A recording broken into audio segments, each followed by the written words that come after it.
Hello, everyone. Morning, afternoon, evening. Depends on where you are. I'm in the UK, so it's evening. My co host, Neoma, is in Abuja. It's evening, and our guest, Ifueko Okauru, Ni Omoigui, is in America. What state in America are you in at the moment? New York. So it must be afternoon. You're 5 hours behind us. 4 p.m. 4:04. Excellent. It's the Pro-Unitate podcast. We've done quite a few episodes. This is episode 18. We've got a very honored guest. We've been excited in getting her on the podcast. It's taken a while, but she's here. I'd like to introduce to you guys Ifueko Okauru Ni Omoigui, MFR, MON. Ifueko is an alumni of Queen's College, Lagos. Ifueko holds a first-class bachelor's degree in accounting from the University of Lagos, a master's in management science from the Imperial College London, and a master's in the public administration from Harvard University, Cambridge, Massachusetts. She is a fellow of the Institute of Chartered Accountants of Nigeria, a fellow of the Chartered Institute of Taxation of Nigeria, and a fellow of the Compliance Institute Nigeria. She holds a honorary doctorate from the Benson Idahosa University, Benin City. It's a pleasure to have you on board with us today. Let's just hit the ground running. Let's start with Queen's College. Why Queen's? Okay, well, first, before you start with Queen's College, I'm also an alumni or alumnus of Federal Government College, Warri. Oh, so you've got two, you see, things we don't know. Social experiences. So was it Queen's College first before Warri? Queen's College, first 5 years, next 2 years, Warri, A-levels. Oh, right. So yes, there was A-levels in Warri. That's why Warri is, I think Warri is one of the first two federal government colleges we had in Nigeria, Warri and Sokoto. After Queen's College. After Queen's College. Yes. A bit of history, Neoma. All right. So why Queen's College? When did you get into Queen's College? And what was it like? Was it boarding house? How did you feel when you got to boarding house? What were your experiences in Queen's College? Okay, well, first of all, let me put a caveat on everything I'm saying, and that is that my memory is not very good.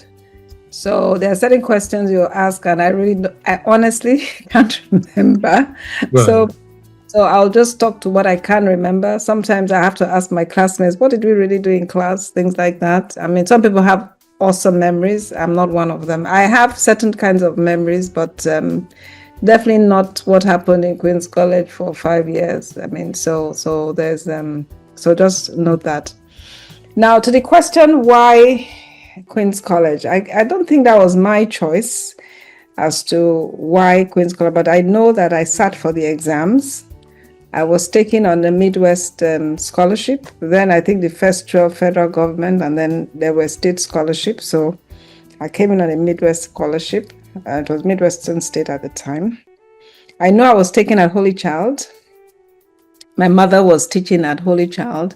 So I know that at least in terms of options, it was either Holy Child or Queen's College. Queen's College was for boarding. Holy Child, I think, was going to be a day school kind of arrangement, I think. But my parents felt the federal government setting was going to be better. They're probably going to be the best people to ask why Queen's College. You have to go to heaven to ask them that. But so your blessed memory. Amen. It's a bit late in the day, but I know that I look forward to going to Queen's College, and two things that have always played a big role in the choice of schools, I believe, it's the principal. So Queen's College, the principal was Mrs. Afunjoke Coker. And I think, anytime you meet Mrs. Coker, you fall in love with her. She's very strict, and very elegant, so almost like I want to be like this lady kind of feeling. Right. And then for Warri, it was actually Paige Davis, but that's a different story altogether. So yes, so I got into Queen's College and the rest is history. And you finished from Queen's College, decided to do A-levels. Was it because it was an option? Why didn't you go straight into university? Very good question. I don't think I even tried to get into university, from my school. So I don't think we did any exams. I don't think so. And I know that I wanted to go to Warri because that's where my eldest brother went to. Right. Maybe I always had feelings of what is Warri like, and then I'd never left Lagos. Right. So I did my nursery school in Lagos, primary school in Lagos, secondary, O-levels in Lagos. So I probably felt, because I think I convinced my dad I wanted to go to Warri, not the other way around. Right. But I think also perhaps I didn't like my O-level results as well as I wanted.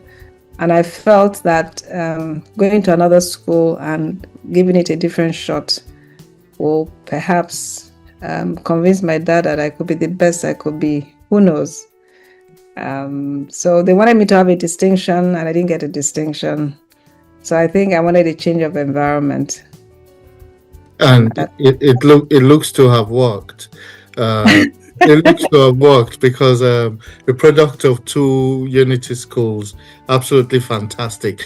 I know Neoma is wanting to come in here, but before she does, a bit more to the audience. Ifueko is an expert in matters affecting the development of Nigeria, with a special focus on and interest in driving economic and social change at scale. She's going to explain a bit more of that to us in a moment. Ifueko has a rounded experience at the helm of affairs in the private and public sector, also in non-governmental sectors of the economy, and holds several honors and awards in recognition of service rendered to Nigeria. I guess that's where MON comes in. Can you speak to that a bit before I let Neoma take the mantle of me? Okay, speak to which part exactly?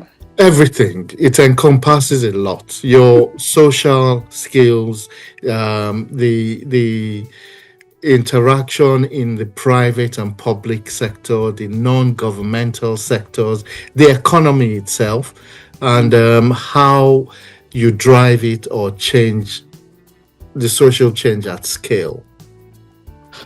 Okay, I mean, it's a loaded question, but let me start and see how I go from there. I think as a person, I've always been a curious person and always wanting to do something, and do something that is of a developmental nature.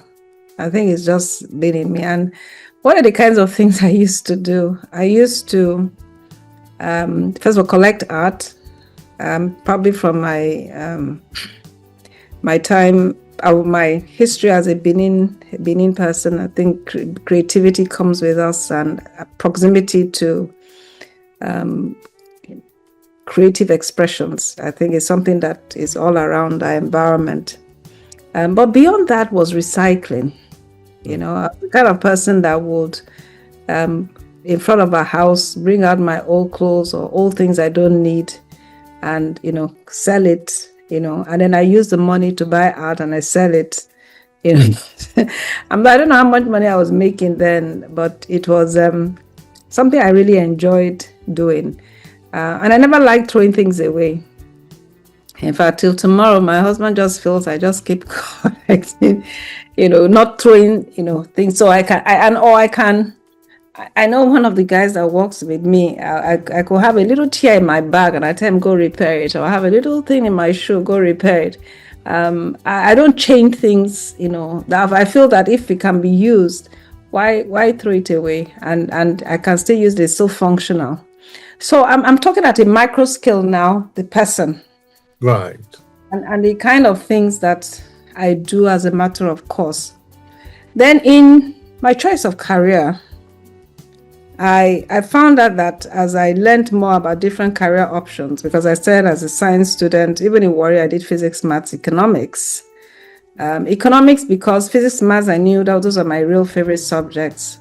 Economics, I wanted to experiment. It was bringing me closer to the business environment. And I wasn't that very strong in chemistry. So I tried that for the first time, at the A levels. And I found that as I was choosing my career, but the kind of things that interested me were more office-based, business, but things that will help support business growth, which led me to accounting. But I'm not really an accountant in the strict sense of the word, even though, yes, I qualified as a chartered accountant.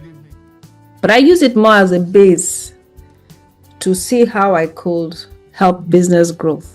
So when my first or my second place of work while I was doing youth service, after spending 2 years going for a master's, came back, gave me an opportunity to be involved in consulting.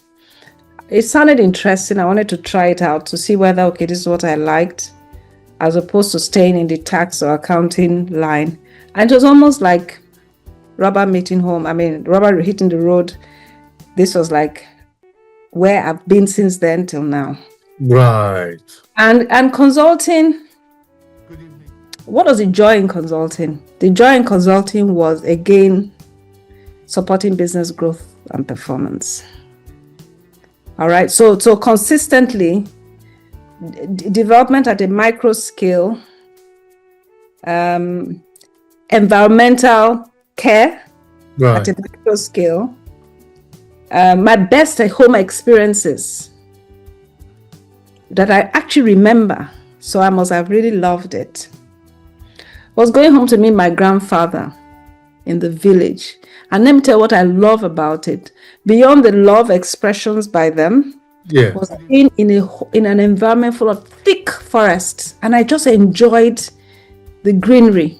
And that's why today, if I had the time, but I really don't have the time, this whole idea of environmental protection will be something I'll be championing, because you go back to the village now, the trees are gone. And I remember those days. It just beautified the environment. Let me tell you another thing I remember. It's interesting the things I remember. I remember those days in Ikoyi. Right. Coming from, I don't know whether it was in Queen's College, we used to go for parks, or it was in my primary school. We used to go to Ikoyi Park. Right. I learned how to camp.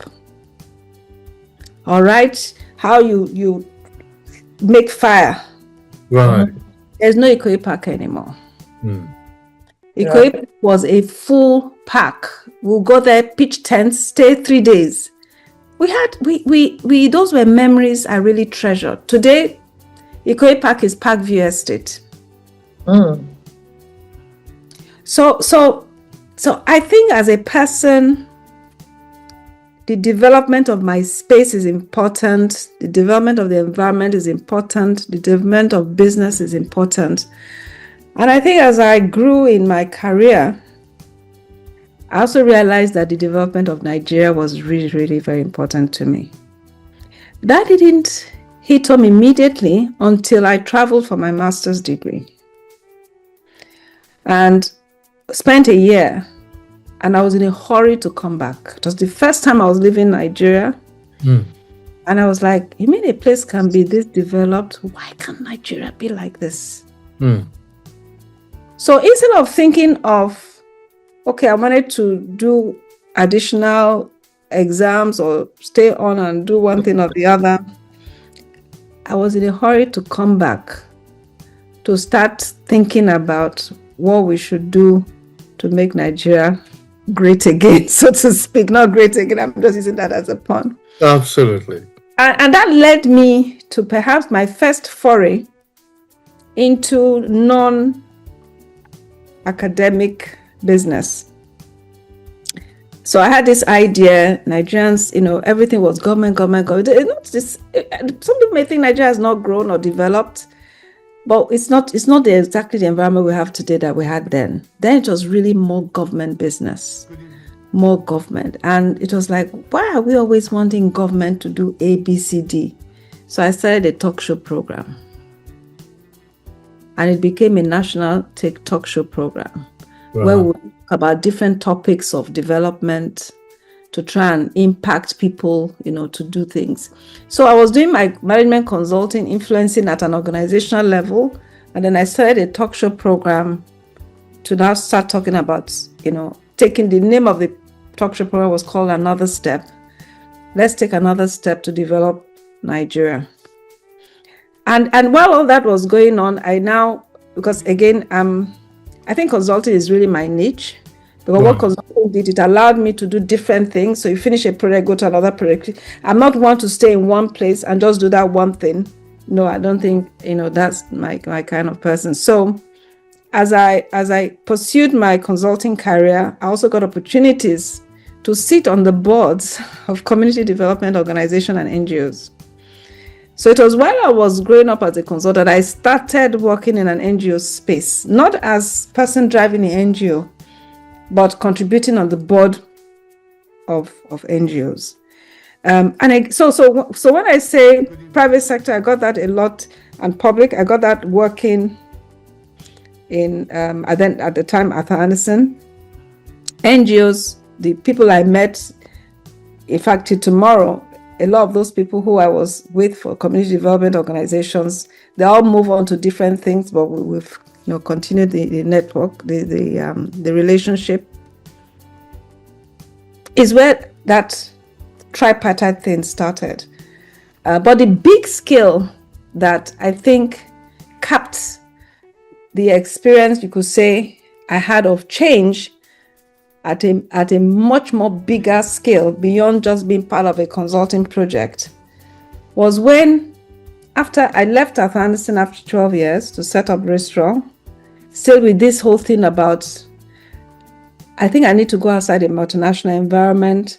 I'm not getting Nigeria. There must be something I'm not knowing about the Nigerian environment.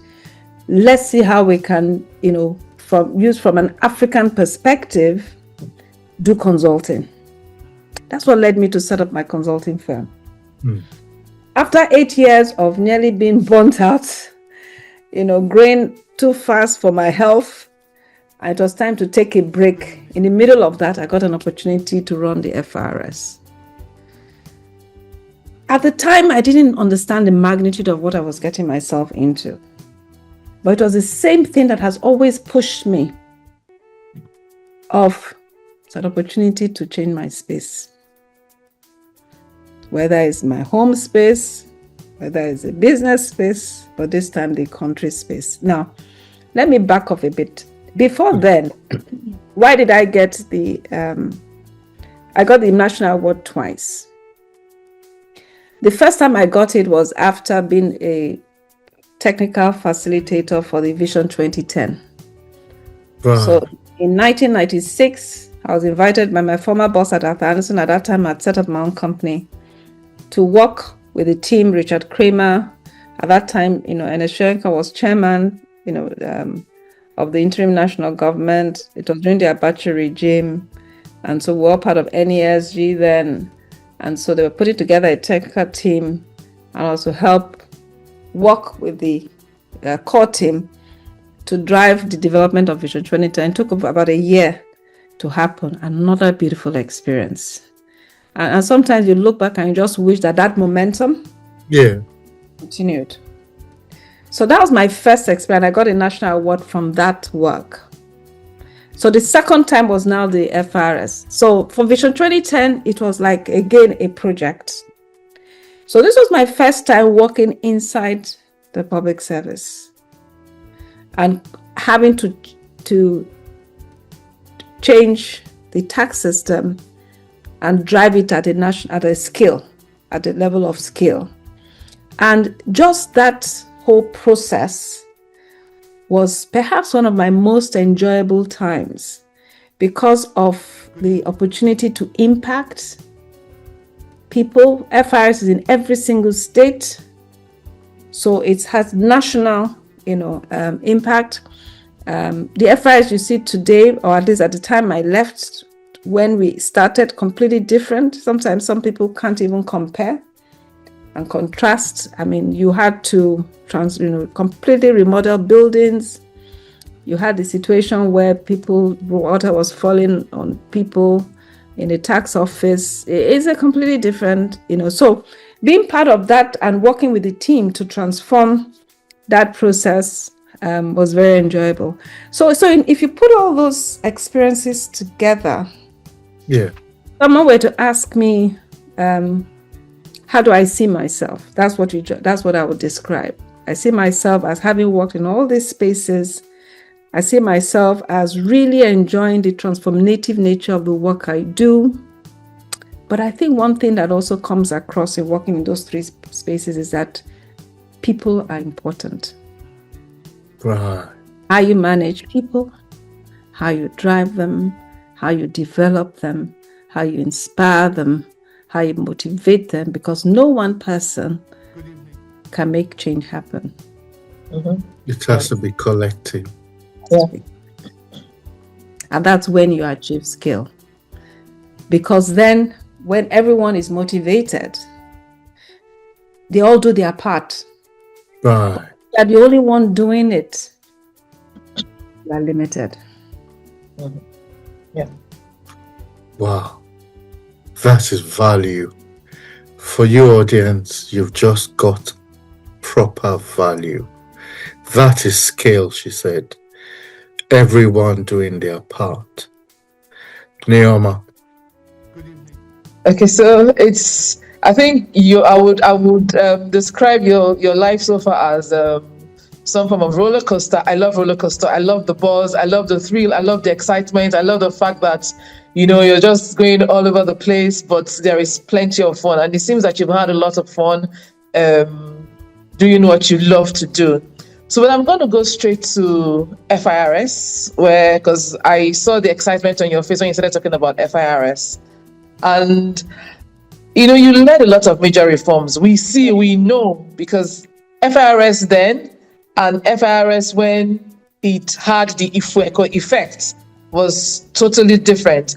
And, you helped shape the tax reforms across Africa. So the question I have is, how did you keep your passion for public service alive in the middle of all the pressure and all the politics that come with that kind of role? Because I know that there must have been a lot of politics, a lot of politicking when you were in that space. Okay, there's something you said. Is it Uloma, right? Or Iloma? Norma. Huh? Norma. Okay, Norma. Yeah. Yes. Okay, Norma. Okay. There's something you said, and that is you could feel that I love doing the work I do. All right? Or when I'm talking about I'm everywhere, or I'm doing this, I'm doing that, but it looks like I've had a lot of fun. Yeah. Yeah. I would love work. I don't know how else to put it. But it's not just work for its own sake. Because as I speak now, right now, I was about to sleep. And I remembered I have a podcast to do. Thank you. So I had to remember, okay, I have to get this podcast done before I go sleep. Because for me, podcast is work. Now, I'm trying to explain work. I feel that any time, and you see, I think people should discover themselves. We're all different. Different things interest people. So anything I'm saying is what interests me. And if it interests me, I don't see the obstacles. Not that I don't see the obstacles, but I don't allow the obstacles to stop me from doing what I need to do. It doesn't mean that I don't get frustrated by the obstacles. It doesn't mean that sometimes I have to reflect and say, what's going on here? But I think one thing I've learned over time is being focused on your end goal. And for as long as you're focused on where you want to go, you can navigate to get there. And I think that is what keeps me going. Having every progressive day a clear mind as to what is my purpose in life. And I think that, at least I feel, that for as long as I can make that next person or that next community or that organization better than it was the previous day, then I've done my part. So for FRS, back to your question, when you say, okay, there's a lot of politics, nothing comes without politics. There's politics in the private sector organizations. There's politics in the NGO. But the politics for the FRS or the politics when you're working with government is at a different scale. And it's at a different scale because of the sheer size of the organization. You really need to think about of government as an organization. Just the same way family is an organization. So if for example, you come from a very large family, imagine the kind of politics you have to deal with in that large family. That doesn't mean that if you come from a family of 2 or 3, there's no politics, but it's not the same because of the sheer numbers of people involved. Because for every person, they have their own different ideas. So the more people, the more you are dealing with competing interests, you're dealing with all shades and manner of situations, and you have to navigate through. So I can say early on, I got right advice. And I remember that advice came from my mom, because I think we did a week or 2 weeks of accepting the FRS job. I said, Mom, this work is hard. And I think like she's always done, and actually both my parents have always done. She said, oh, so when you were taking up the job, did you think that it was going to be hard? Right. Deal with it. Yes, it's your mantle you have to deal with. You get? So, but I find that she was more effective in telling me. When I tell other people, they say you're too hard. So, but I can tell you it worked for me. So I've had to deal with the problems as they come up. And I thank God for the network of people that I've known along my journey. Because I can tell you it came to roost with FRS. I told you about community development organizations that I had been working with while I was in Afghanistan. Some of them were senators in the National Assembly. I told you I worked on Vision 2010. Some of them were not just were there in nationals in the Senate, they were in the House of Rep, they were in the different government organizations. One was even SGF. So, one was a former SGF who now became a member of national. So somehow, let me tell you the other thing I've learned. Try not to burn your bridges. Try as you progress in life, keep your relationships. And keeping a relation doesn't mean you're contacting them every day. But let it be that the moment you interact, there's an impact that will stay. So even if you see 10 years down the line, it still leaves a pleasant memory, and it's something you can build on. And even if you make those mistakes, which we will, have the sense to know when you're wrong. So I think it's really just about leaving your head on your shoulders, having the right network of people who you can lean on, talk to, who will tell you truth, staying focused, and then knowing who you are and why you're where you are and what you need to do. Interesting. Neil. One of the key things I've taken is, not burning your bridges, because that's what a lot of younger people are doing now. Nobody cares. They just move on to the next. But, I'm going to take you back a bit to when you were in school, and even in school, we had a lot of strict rules, funny moments, different experiences. My own time, there was Madam Koi Koi and all that. So the good, the bad, and all. But Which school did you go to? Sorry? Which of the your social schools did you attend? Benin, FGC Benin. Okay. Did you know my mom? Yes. She was the principal. Okay. Oh, funny Interesting. enough, I didn't even make that connection. That's Now my that you mom. mentioned it, I didn't even make that connection. Oh, so if you had to pick one memory that reflects the spirit of that time of when you were in school, a memory that has helped you shape the leader that you are, what memory will that be?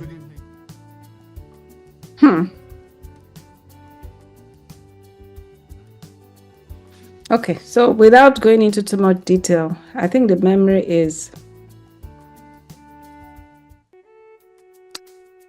you may not like what you hear, or you may not have achieved what you want to achieve. Just keep moving and keep being better at who you are and what you need to do. Explain a bit more. What created that reasoning? What was the situation? Many things. But I can just tell you one. Remember, I told you that my parents didn't expect me to get a distinction. Okay, you think I failed? I didn't fail, actually. I got a very good grade 1 level, but it wasn't a distinction. Meanwhile, my 2 elder brothers had gotten a distinction. Right. I took that as a challenge. Okay, I took that as a challenge, and when I went to the school, my elder brother went to say maybe there's something around this school. And I left there with one of there were 2 of us that got the best grades at A levels. Right. Okay, and that quest for taking a challenge and just acting on it and never giving up. Don't take criticism or disappointment to heart. Take it as a challenge to be better than you were the day before. Let me give another example. This one I remember. I probably got the best in Form 1 of Queen's College. We had an art teacher. She may have even been in FGCB. Do you know Mrs. Omoigui? Yes. Yeah. That was Mr. Omoigui too. She was my art teacher in Form 1. And I think I got a very high score. But after that, my art wasn't very good. And I wondered why. So when I was now deciding, because architecture was one of my paths of what I could do in university. But one of the things my dad advised was do what you know you will excel at. Remembering my Form 1, that I was good in art, but later it wasn't good. I said, this architecture it's not going to take me anywhere. Now, however, I love art. I love art. I told you I collected art. In fact, I remember I was even selling little sculptures. I'll buy, I'll sell. So as I've gotten to understand myself a bit more, I've now realized why I like consulting. Or in fact, what part of consulting I love the most, and why when I moved into the strategy consulting space and the thinking space and the ideation space, I'm in my elements. So I've realized over time that I've never stopped being an artist. I may not have gotten the good grades in art, but I remember that picture that I think I got best grade. I remember it, I can almost picture it in my mind. You had to understand what I was doing. I wish it were somewhere I can even pick up. I can imagine it in my head, but I don't know where it is. Right. So I've realized that. So when people ask me, one description I give is what you're reading out of. Okay, I work in a public space, private space, but I'm actually an artist. I'm an artist in the sense that instead of drawing, you're creating. I'm creating. I'm strategizing, yeah. I'm strategizing. And I'm in my elements when I get all these ideas. And I can make a beautiful symphony out of it. Wow. Does that help? Yes. That helps, definitely. So, yes, when I speak with Usosa leadership, when I speak with presidents of alumni, your name always comes up. Ifueko, Ifueko, Ifueko. So, tell us about your relationship with Usosa as a body. Okay. Tell us what impact you've made with Usosa and how you think Usosa can improve. So bring that creativity into helping us shape Usosa in this podcast. Okay, this is what I think. I don't know where you've been hearing my name or in what context, but those who helped set up Usosa were in FGC Warri with me. Okay? Right. So my FGC Warri stay and the relationships that I built in Federal Government College Warri has permeated into Usosa as well. So I probably was one of the very first people, or either at the beginning or somewhere later, that will do a keynote speech, attending events, and I'm also an active FGC Warri member. So the members of the board of trustees, the original founder of Usosa, the FGC Warri connection, okay, helped there. Then I became president of Queen's College Girls Association. So I was there for 4 years. And that now made me part of the leadership of Usosa as a member of the, one of the members of the National Executive Council, by virtue of being president of the Queen's College Girls Association. Right. And in our deliberations, we're all involved. In doing things as Usosa, we're all involved. And I tend to be very active in alumni associations generally, because for me, I also want to recognize the fact that wherever you are as a person, you have to be grateful to the schools you attended. We take it for granted. But just the way I talk about my parents is the same I'll also talk about my teachers. Those who nurtured me, those who nurtured all of us. The environment in which we grew up in, I'll be forever thankful to them. And so one way to give back is to not let those schools die, and is to be an active member of one's alumni, not just to develop the membership in the association, but to use the collective will, interest, funding capacity of the association to ensure that we leave the schools we attended better than when we were there. And that is a goal I'll hopefully always want to contribute to. Right. So the current state of your alma mater, Queen's College, how do you compare the current state to when you were there, and what are you doing to see if you can bring the standards up to when you were there? It's not the same. It's not. In fact, one of the reasons I became president of the Old Girls Association were my classmates urging me to run for office and using the platform of the association to see what one could do to also add value to the school and better understand what the issues were and see what we could do to influence that. That 4 years taught me a lot. And much as we tried, there's a whole long way to go. And again, is the ecosystem. First of all, is the overcrowding of schools.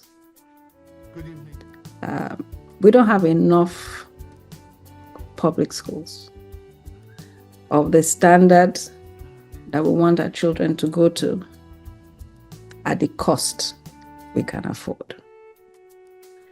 So the double whammy is that public schools provide that avenue, but everybody now wants to go to the public schools. So the same space, the same land space that when we were attending school, is what we call Queen's College. It's the same land space today, over 40 years after. With a population, when we were going to school, I was in Queen's College 73 to 78. I just 30 in the class 2 arms. And then 65, 300. Add another maybe 40 A levels, 340. The entire school. Right. So we had hostels for that number. We had dining for that number. We had a limited sports ground for that number. We had an assembly hall where we used to go have music competitions and all that for that number. We had teachers for that number. Because the population of the school influences everything else. Today, 1 year is probably like 600. Wow. No. Yeah. Okay? And there are 6 years. Same land space. So more buildings have to be built on the same land space. Rooms inside where people are staying in the same land space. Toilets have to be built for the larger population. Water supply had to be changed for the same population. Sewage systems has to be changed for the same population. Teachers have to increase for that population. And most of those teachers are not even being paid by the federal government. Because federal government either cannot afford the teachers, and the PTA is bridging the gap, and the money being paid to the teachers is not enough. So it's a huge problem. And it's not just a Queen's College problem, but again, I will talk about Queen's College because, again, every year still, everybody wants to come to Queen's College. I don't even know whether the scholarship system still exists that I benefited from. And I must commend that in spite of all this, there's still a push to have standards, but it's tough. I remember when I was president, one of the things that at least I'm thankful that we're able to achieve was to get the MTN Foundation to select Queen's College to help renovate the laboratories. Okay? You have other organizations doing one thing or the other. My successor in office did a light up project to get class sets to put in solar, around because the place would be very dark. So, but I remember when I was going to school, there was those things were taken up by government. I even remember talking about memories. Okay, that one I remember when we used to eat ice cream on Sundays. But now you can't have the same population in this dining at the same time. They take turns to eat. Because the space can't take everybody at the same time. At least that's what I think. Not to talk of the larger social problems that have arisen. You have to deal with social media. You have to deal with so many other things. So I think government needs to be clear on what it can fund, it cannot fund, how it can work with the alumni to fund. I mean, at the time when I was president, I know there's this push of alumni taking up schools to see whether they can manage it. I'm of a different view now because the alumni itself is not the same as the church institution. So if you say, take Holy Child, which is one of the schools I was supposed to go to, the Catholic Church, Lagos State has handed it over back to the Catholic Church and they've invested in it. The Catholic Church is an institution. Or the Methodist Church is an institution. So even if the people there leave their established practices over and over again, that gives them a sustainability for them to be able to hold their own. Alumni, on the other hand, are still forming. So while it helps for alumni to be involved, I'm not actually sure handing it over to alumni will necessarily work, but I do know that something needs to change. If we're to get good quality, the kind of quality that we all experience. And one thing I also noticed when in the alumni, those of us who have these nice experiences, we talk about our schools with nostalgia. The younger sets, no. Oh, the state of the bathrooms. I know our bathrooms were not that good either, but we seem to have better memories. But the younger sets, much younger sets, tell a different story. And those memories are very important in your giving back to the school. Because if you had good memories of your school and you want your school, this school contributed to me and I want to give back, your chances of giving time are higher than if I don't even want to hear this school. No. I reported harassment, nobody did anything about it. We need to work on all those things. Right. And I think the Ministry of Education, the alumni, the PTA groups, it's an educational ecosystem issue. It's not a Queen's College issue per se, but change we must, because I believe education, if I'm to choose after power, what is one single thing that if we get right will transform our environment? Is education. Yeah. Absolutely.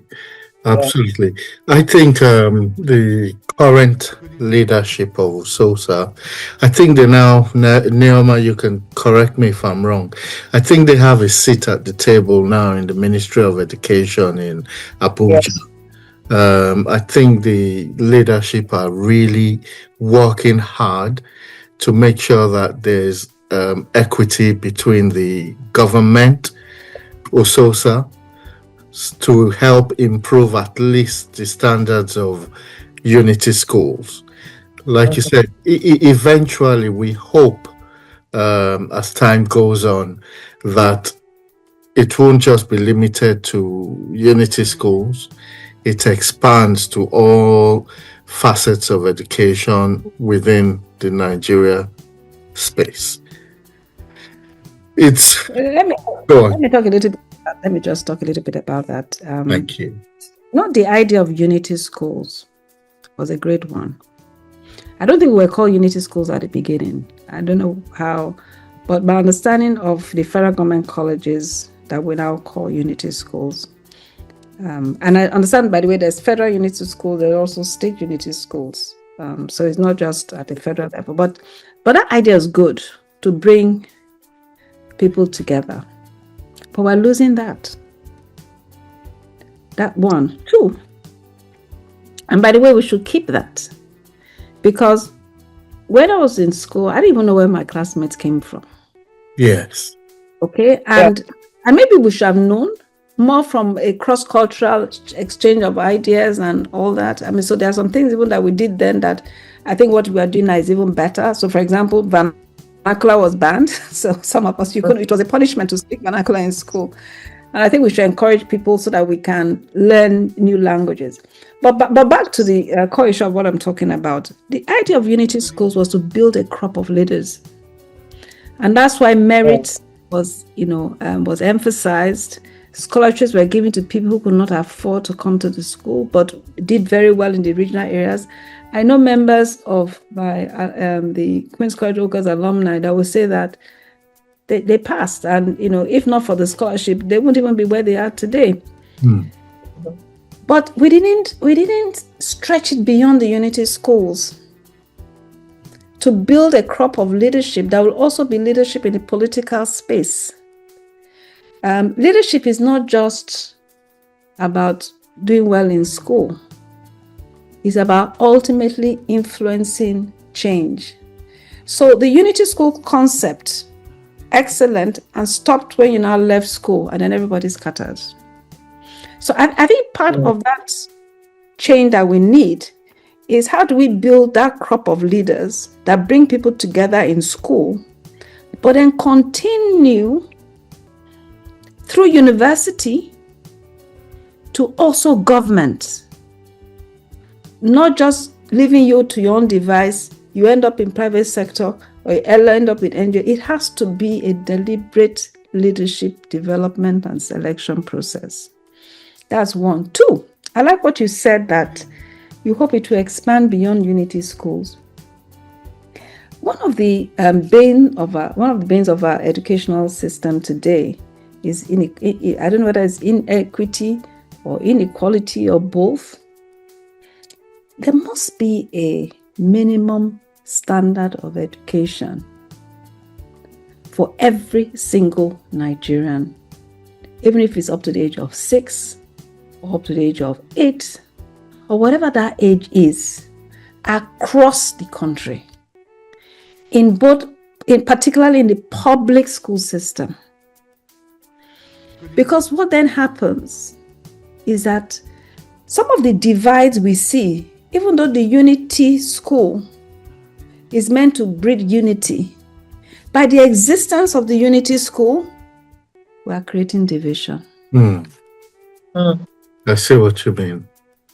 We are creating disparity, which comes to roost when you've left the school system. And then all of a sudden, people start looking at you differently. Meanwhile, we're all supposed to be working together for the development of Nigeria. So again, it goes back to that whole education ecosystem. So I agree, the unity school system was fantastic, but it should really also breed unity. Not just within the unity school system, but across the educational system. So we don't see ourselves as different. There may be some common ground. Of course, there'll be differences across schools, but not from we're a Nigerian perspective. And not from a situation where because you went to A, you are better than me. No. Absolutely. It's almost 1 hour. We can sit here, we could talk, there's still a lot to talk about. For example, your business, you as the group chief executive officer of the CPP group. I would like to talk a lot about that, maybe in a part 2. I'll just give Neoma 2 minutes to round up ask a question, if you will. Then we'll give you another 2 minutes to speak to our audience what you expect of Usosan's, how you think we should model ourselves, and what impacts we need to make. Neoma.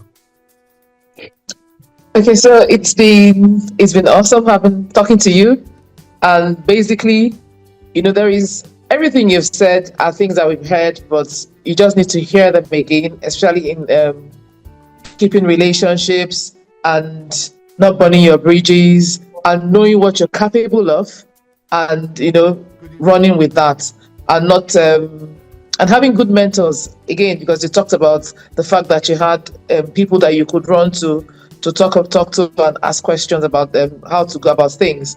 Now, I think I'm just going to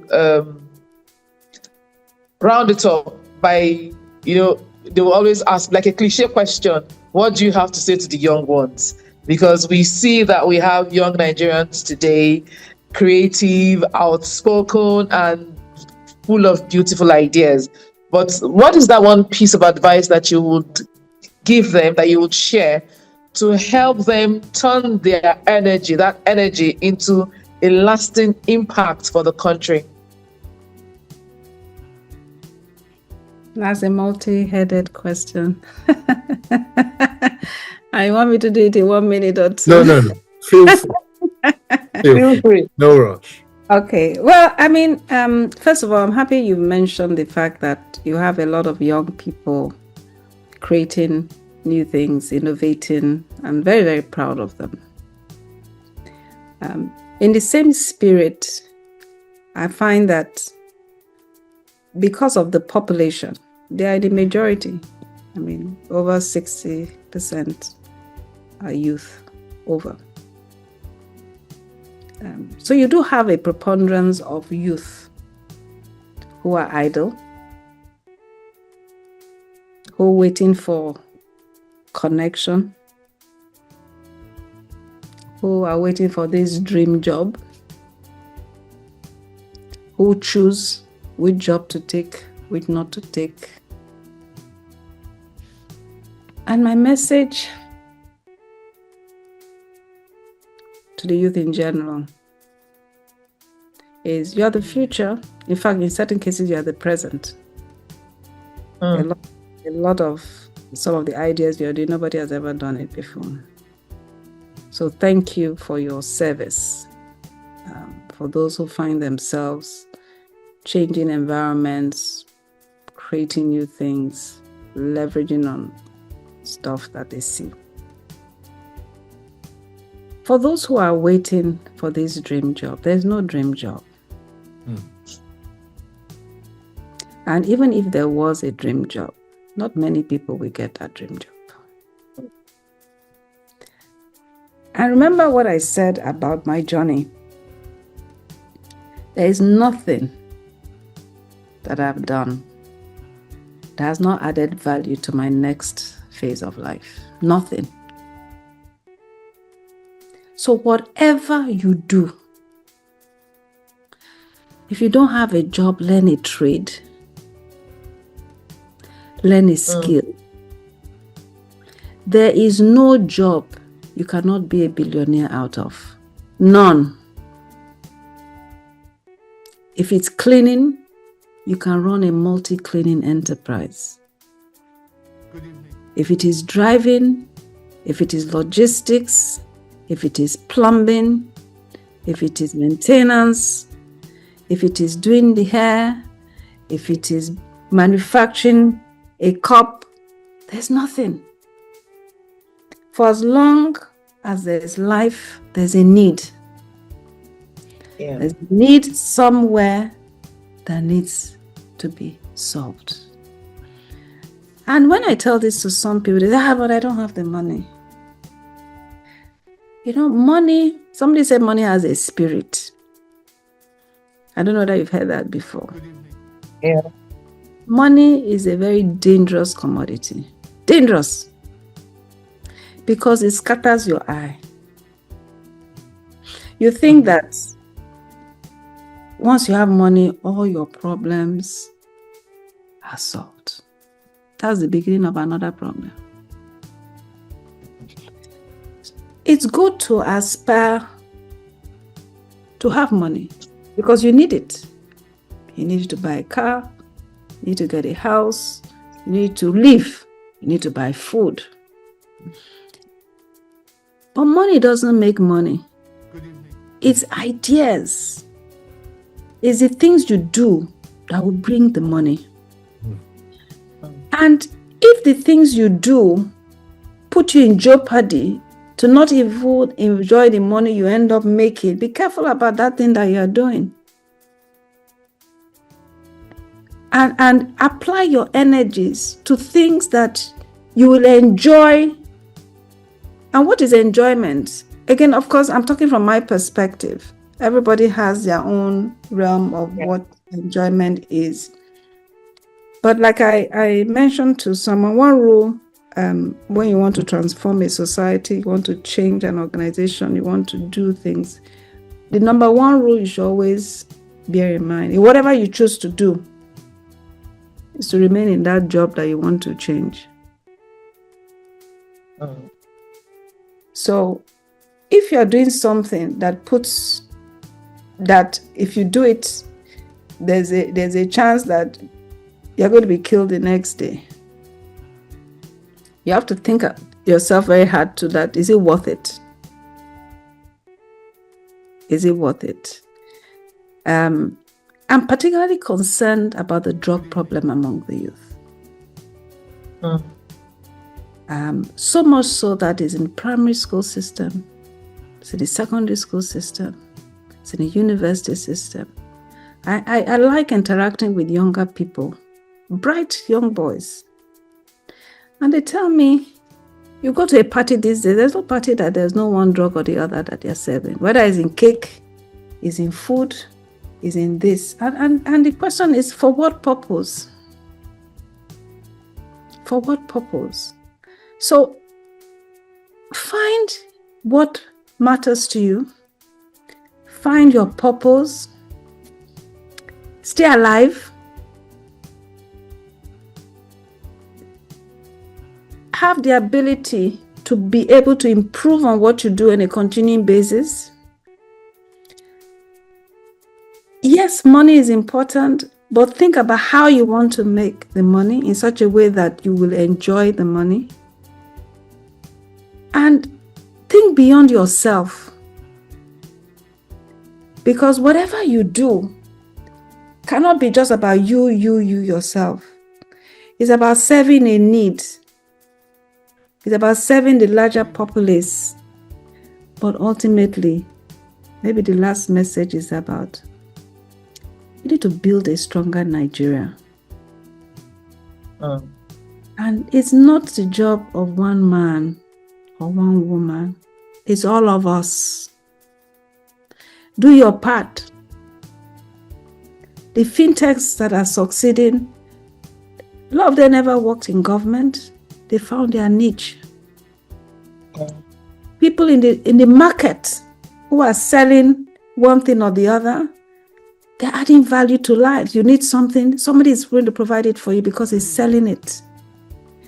The people in doing waste and managing waste, the reason why our roads are not filled with dirt, because somebody somewhere is helping to manage waste. Look for things that you can do. Contribute to the development of this country and leave this country better than you met it.